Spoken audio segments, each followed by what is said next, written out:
They were so pious and sanctimonious about the Tories when they were in opposition, and they had plenty to have a go at on the Tories. No question about that. But it's now come back to bite them. The Sue Gray thing, I think, is a bit more worrying because it suggests that Keir Starmer doesn't have control of Downing Street in the way he should. And of course, that brought Boris Johnson down. He didn't have control of Downing Street. It was chaotic. And when a prime minister has to say, look, I'm in control, when he has to say that less than 3 months in power, you know it's a real mess. You know it's in real trouble. Andrew Neil just turned Keir Starmer into political porridge. Grey, gloopy, and tragically underseasoned. If Starmer ever had a shot at dodging tough questions like Neo in The Matrix, that time has passed. What we got instead was more like a man buffering mid-thought, frozen in place like a dodgy Zoom call during a storm. Neil didn't just grill him, he flambéed him, plated him with cold chips, and still sent the dish back to the kitchen. Been seeing some reports over the weekend that the government was briefing that this could add 2% to our GDP. Well, in their dreams, it's never going to do that. It's marginal at best. And the argument is not this deal on its own. Is it, where does it lead? Is that the end of it? Is this the end of the reset? Or is this the start of the reset? If it's the end of the reset, then it's marginal. There are some improvements in some areas where the government's made concessions that it shouldn't have done, but in the grand scheme of things, it's quite small.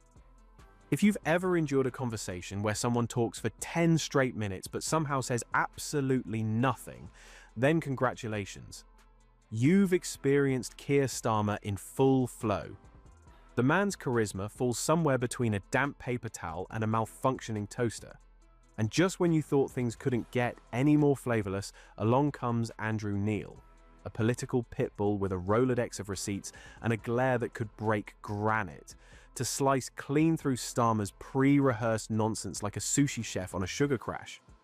This wasn't a polite policy debate, this was a one-sided surgical takedown, a televised masterclass in how to deconstruct a politician one limp sentence at a time. Neil didn't need tricks or traps. He just asked straight questions and waited patiently while Starmer collapsed into a puddle of buzzwords and hesitant pauses. It's clear to me that a majority of Tory MPs want rid of her, and the only question is how do they do it? Because under the existing rules, the way they got rid of Boris Johnson, they can't use these rules again. No. But unlike the Labour Party, which has got sort of very codified, rigid rules, the Tories basically just make it up as they go along. So they'll find a way to get rid of her. And it's weeks, in my view, rather than months. What is the point of having a Prime Minister who's actually not the Prime Minister? Let's talk about Starmer's general vibe. Imagine a printer stuck on an endless loop of processing request. That's him. His entire presence screams, "I've memorized my lines and will now read them exactly as written." Watching him try to connect with voters is like being stuck in a legal deposition where everyone forgot why they're there. Enter Neil, precise, persistent, and clearly not in the mood for scripted fluff. His questions didn't come with room to hide. Each one was a trapdoor, and Starmer kept stepping on them like a man chasing his own tail. Reeves says the budget was a one-off, that others won't be like this one. But if the OBR's anemic growth forecasts are still too optimistic, she will be back for more tax and more borrowing. But it was a watershed budget. It propels the UK tax burden and public spending as a share of GDP towards European social democratic levels. That was no accident. It was the chosen direction of travel of the Starmer-Reeves project. Just why, unless driven by ideology, they want to join a collection of economies synonymous with slow growth and stagnation is a puzzle. From the opening moments, the cracks were obvious. Starmer launched into his standard, serious lawyer act. Furrowed brow, tightly managed pauses, the occasional nod of fake gravitas. But it didn't take long before that facade began to crumble. He looked less like the Prime Minister and more like someone nervously auditioning for the role of confused town councillor in a regional soap opera. Then came the economic policy segment, and that's when the real comedy kicked in. Starmer threw around phrases like sustainable investment and growth strategy, with all the confidence of a man who just Googled how to sound like you understand economics 5 minutes before airtime. But Neil wasn't having any of it. Each time Starmer tried to handwave the details, Neil would produce receipts like a political accountant cross-checking every penny. The result? A spectacular slow-motion car crash of vague promises, circular logic, and long-winded evasions that made it crystal clear. Starmer's economic blueprint was held together with dreams, duct tape, and vibes. You can see trouble coming down the pike for Brussels, which is not used to having major European governments that think differently from Brussels. That is undoubtedly a problem. And then even bigger issues of defence. Although the National Rally has kind of toned down its criticism, it's still pretty pro-Russian. It's still not a huge fan of Ukraine. It's still not a huge fan of NATO by any means. At one point, Starmer's idea of a solid fiscal plan boiled down to a sort of political horoscoping. Say enough vaguely positive things, and hope people project their hopes onto them.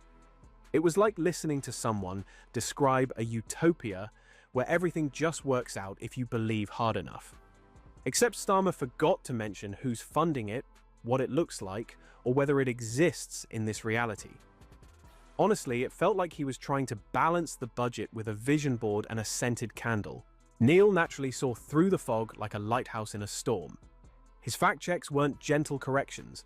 They were industrial strength wrecking balls. Every vague phrase from Starmer was met with actual data. Every optimistic claim was cross-examined with historical quotes, fiscal projections, or, worst of all, Starmer's own previous contradictions. If Starmer thought he could coast on safe platitudes, he clearly underestimated Neil's appetite for blood. What made it worse was Starmer's uncanny ability to speak at length while saying absolutely nothing. It was like watching someone juggle smoke. With every question, he vanished further into his own cloud of corporate gibberish, moving forward, tackling inequality, empowering communities. These phrases sounded important, but under pressure, they deflated like cheap balloons at a child's birthday party. And here's the twist. For all his cautious phrasing, Starmer still managed to commit the cardinal sin of political communication, leaving everyone more confused than they were before he opened his mouth. One moment, he seemed to support a policy. The next, he wasn't sure. Then, he both rejected and accepted it depending on how you interpreted the subtext. It was less a position and more a political Rorschach test. Pretty much consign everything Labour had to say about tax during the election campaign to the dustbin of history. Consider how the narrative has changed. Before the election, we were assured that all Labour spending plans were fully costed and that there was no need for taxes to rise, bar a few small and specific increases like VAT on school fees. Within weeks of being elected, Chancellor Rachel Reeves claimed to have discovered a £22 billion fiscal black hole left behind by the dastardly Tory. PR and the IFS had already warned that Labour would inherit an eye-wateringly tight fiscal position, but that didn't stop Reeves affecting to be surprised. Nobody else was. By the time Neil asked Starmer to articulate a vision for Britain's future, any lingering hope of clarity was well and truly dead.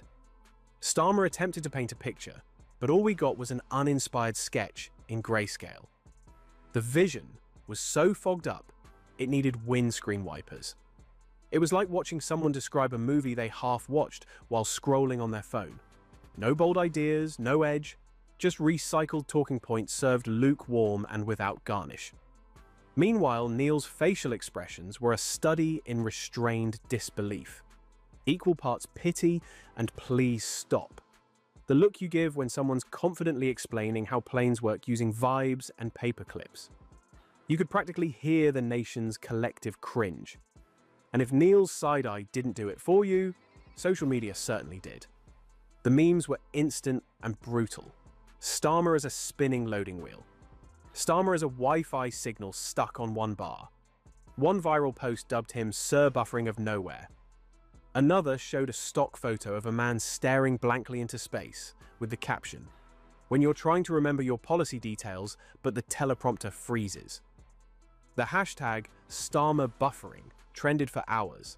It wasn't just a political takedown, it was a cultural event. And just when you thought it couldn't get worse, Neil pivoted to Labour's ongoing internal implosion. Starmer tried to play the grown-up in the room, but ended up sounding like a sleep-deprived head teacher addressing a classroom on fire.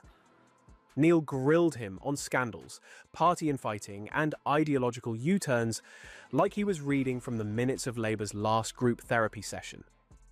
Starmer's answers, unsurprisingly, included the usual lines about bringing people together and unity, which in Labour's current state is about as realistic as herding caffeinated cats through a thunderstorm. I mean, there are a lot of fundamental issues which need to be tackled in our country. A lot of them are allowed just to atrophy under the Conservatives. They ran out of any reforming zeal. But given the scale of problems that we face, from health to infrastructure and so on, he just doesn't have the blueprint that is going to put that right. I think he can do some things that will improve matters, but this will not be a transformative government. He doesn't have it in him to be transformative. The cabinet isn't good enough to be transformative either. So I think it's the best you can hope for is that things get a bit better. And, even that would be something. The mental image. Starmer desperately clinging to a script while the circus burns around him. He's trying to look composed while the tent collapses, the clowns are fighting, and someone just set the popcorn machine on fire. And that's what made this interview more than just a tough moment for Starmer. It was a revelation. Behind the polished exterior and cautious tone lies a man who's still afraid to take a clear stand, still allergic to risk, and still too obsessed with sounding clever to say anything truly meaningful. If Starmer wants to be taken seriously as the Prime Minister, he needs more than solemn stares and recycled slogans. He needs vision, clarity, and maybe even a backbone. Because right now, he looks like a politician caught mid-download, half-loaded, glitching, and desperately hoping no one notices the spinning wheel.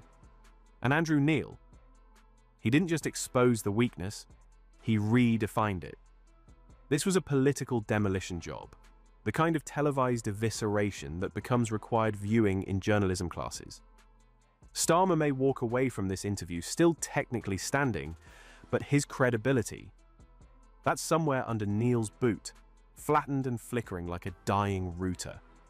If there's a takeaway from all this, it's simple. Don't go on Andrew Neil's show unless you've got real answers, real ideas, and nerves of steel. And above all, don't try to bluff your way through. Because Andrew Neil doesn't just find the holes. He crawls in, sets up camp, and shines a spotlight on everything you hoped no one would notice. And Starmer? He just became a cautionary tale with a Wi-Fi metaphor attached.